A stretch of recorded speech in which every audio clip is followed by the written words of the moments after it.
Okay. Well, these are wonderful moments for Sunderland fans, but Andy Townsend, we must spare a thought for Norwich City. They still can't find that FA Cup final, can they? Absolutely choked in there now. But what can you say? You know, it was Sunderland's day there. They created the goal, took it ever so well, and Norwich actually second half played a lot better. They got it down, and Robert Fleck and Rolf Fox got into the game a lot more, but it just wasn't to be. Bob, would you give the job to Malcolm Crosby? He's still caretaker. There's never been a caretaker manager. There'll be a riot, Bob, back in the North East. If a manager's taking a team to Wembley as an acting manager, it's something that's never heard of, and I'm sure that it'll be announced over the weekend that Malcolm will get the job. He's got to. Well, that's the word of Bob Stokoe, and we can hear from the man himself now. Here he is, Malcolm Crosby, caretaker manager of the Cup finalists. He's with Tony. Well, Malcolm, a fantastic, emotional afternoon, not only for Sunderland and their supporters, but also for you. Oh, yes. I mean, I'm over the moon with the result. And the players have worked so hard to get it.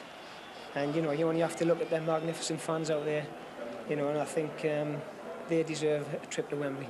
It was always a very, very tense affair, and not the sort of match in which too many players could show composure, but the goal was a peach, really. Yes, it was a great goal. Good movement off the ball. You know, David Rush started it. Good movement off the ball.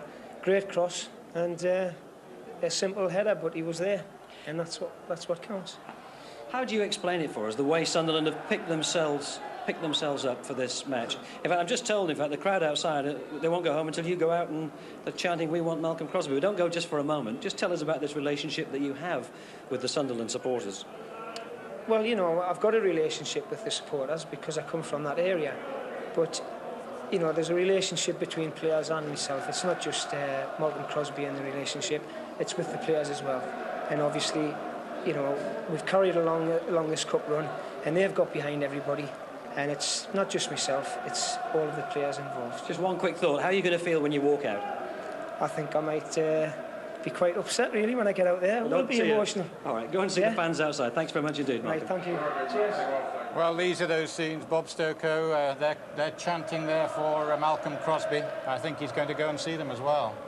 Yes, it's a wonderful moment for him, Bob. It brings back many happy memories. He's got a wonderful red and white army there, and it'll be a great journey home for them tonight. It's just one of the things that is so priceless, really, that occasionally happens to a manager, and it's, as I say, it's something that you can't really explain at times. Yes, well, Andy, I suppose really that we look forward now that last second division side to be there with QPR, but Sunderland can go there, and Portsmouth or Liverpool will have a job on their hands, won't they? Absolutely. You know, Sunderland have done fantastic today, and I'm sure they'll do the cup final proud. Well, that's the story here from Hillsborough. Sunderland Football Club, who were there in 1973 under this man, are back there again, which is why he's got a big smile on his face. As for the other semi-final, it's still to be resolved. Let's go back to Highbury and Des Lynam.